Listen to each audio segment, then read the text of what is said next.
those were 3 films that I'd done. Mr. Depp, during your cross-examination, Mr. Rottenborn showed you a number of text messages between you and Paul Bettany. Do you remember that? I do. Could you please explain to the jury what your relationship with Mr. Bettany is? Mr. Bettany and I had, we'd met while I was making a film called The Tourist in Venice, and we were, it was an instant connection. He's born and bred in the UK and has that English sort of dry, kind of obtuse, abstract sense of humor. And that was one of the things that we connected on, is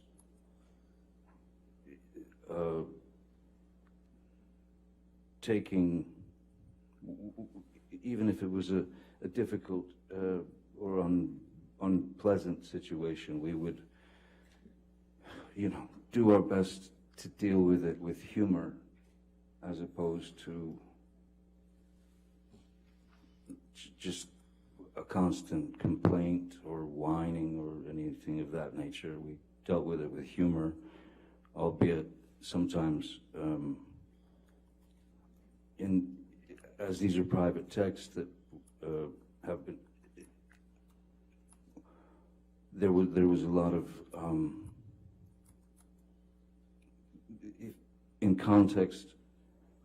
It's important to know that none of it was ever intended to be real, and the language that's used, which I am ashamed that that has to be spread on the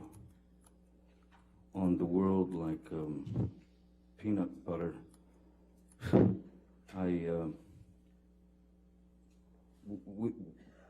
For example, the text that is about burning Ms. Heard it's directly from Monty Python in the sketch about burning witches and then drowning the witches.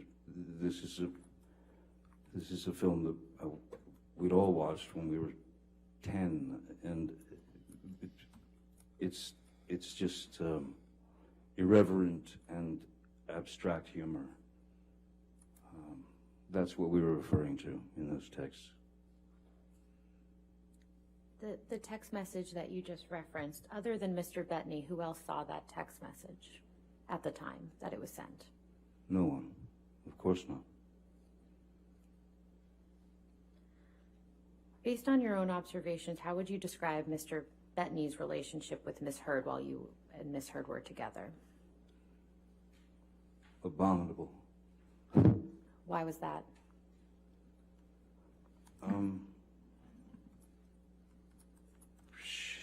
Ms. Heard despised Mr. Bettany mainly because we had become such close friends, and for her he was a threat, and would take me away from her with regard to if Paul Bettany was getting the attention from me. That was a showstopper. It would cause all kinds of unpleasantries, to the point of where when we were on the island with Mr. Bettany, his wife, and his 4 children, Ms. Heard and Mr. Bettany got into some debate over lunch, and I just remember that whenever Mr. Bettany tried to make a point, she would talk over him, and then it started to get quite rude. She got mean, and she got loud, and then I believe it was his 18-year-old boy who was getting ready to go to he's a very bright, brilliant kid. He entered the conversation because this was something to do with what he'd studied in school, and he knew quite a lot about it, and he voiced his opinion, and Ms. Heard demeaned that young man to the point of where he burst into tears and walked away. And it was at that point that I had spoken to Ms. Heard and said, that's just unacceptable. That behavior is unacceptable. You have no right to demean that boy. You cannot always be right. You should try being wrong sometime because you might learn something. And then I asked her to, I thought it was best that she leave the island. Could we please pull up Defendant's Exhibit 245? And Mr. Depp, I believe this is another text message with Mr. Bettany that you were shown on your cross-examination.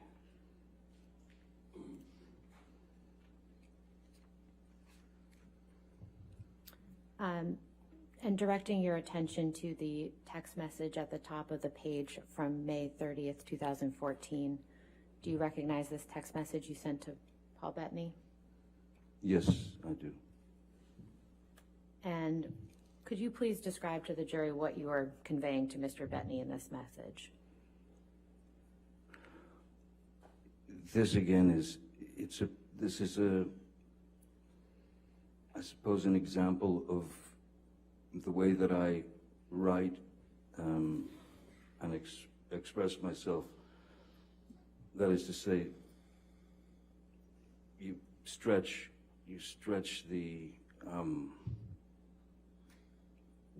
your situation out to give him the understanding that you're drowning, essentially.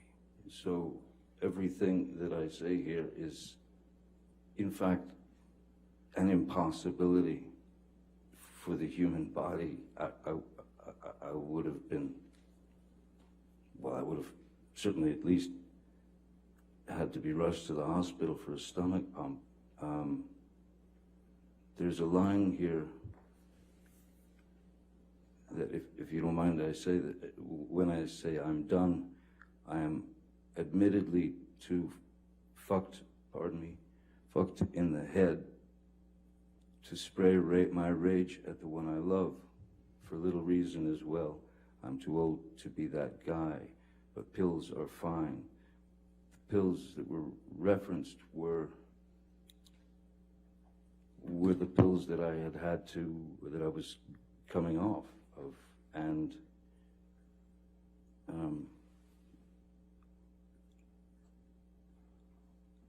they were the only thing that could give me some semblance of the same numbing effect that I searched for as a child with my mother. And saying that I was too messed up in the head was, it's kind of like if you've been told since you were a child that everything you do is wrong, and that I shouldn't have even been alive, or whatever, joyous little treats that my then very sick, very ill mother brought to me. Ms. Heard was well aware of my past, my childhood, therefore was very adept at knowing exactly which buttons to push. So at this point, I felt like, well, I was that little boy again in my head, like, oh, I guess I am incapable of doing anything right. I guess I will never be happy. I guess that this is who I am. I can't get along with this person. But it's confusion, you know. It's nothing that you can. It's nothing that anyone could sustain for any length of time. It's nothing that anyone should have to sustain for any length of time when you're being demeaned, berated, judged, and treated like a lesser animal, and treated as if I'm only surrounded by yes men, and that I'm a bad father, and that these things are endless. They were endless, and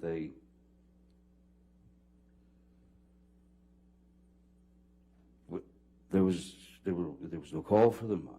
It's hard to understand why someone that is supposed to love you could be that cruel. And there's also times where you just say, okay, I'm gonna try to not have I won't fall for the argument. I won't participate in the argument. Because I knew where it would go, into her circular pattern of psychological abuse. Mr. Depp, what do you mean when you use the term blackout in this text message? Blackout.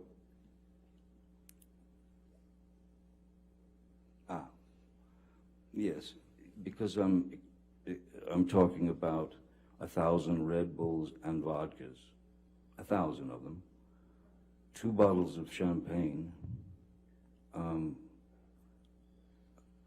no food for days, half a bottle of whiskey,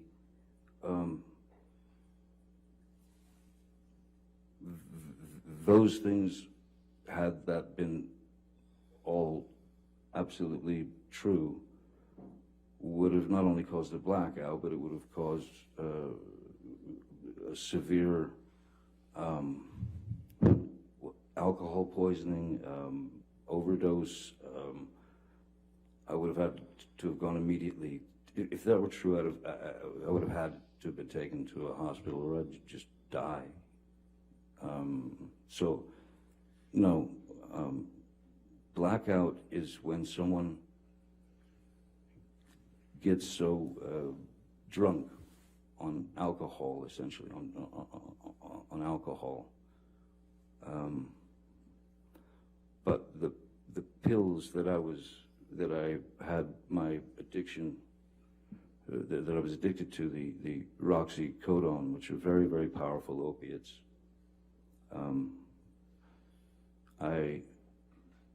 Two of those would knock me out. That is to say, so there's blackout, which is a person could be wide awake and wreaking havoc, or having a giggle in a blackout and never remember it. But when you've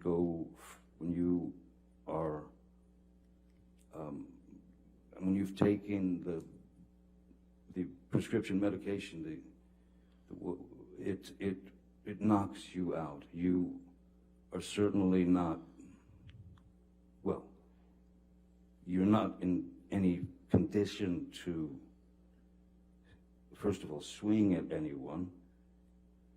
You are out. You go on what's called the nod, and then it takes you away into sleep. It's just very deep sleep. And I found that much more accepting than having to hear constant badgering and insults. Mr. Depp, I'd like to show you Defendant's Exhibit 153, which I believe Mr. Rottenborn also showed you last week. Yes. Do you remember seeing this during Mr. Rottenborn's examination of you last week? Yeah, yes, I do. Okay. Now, I'd like to show you the full text exchange, which is in Plaintiff's Exhibit 120.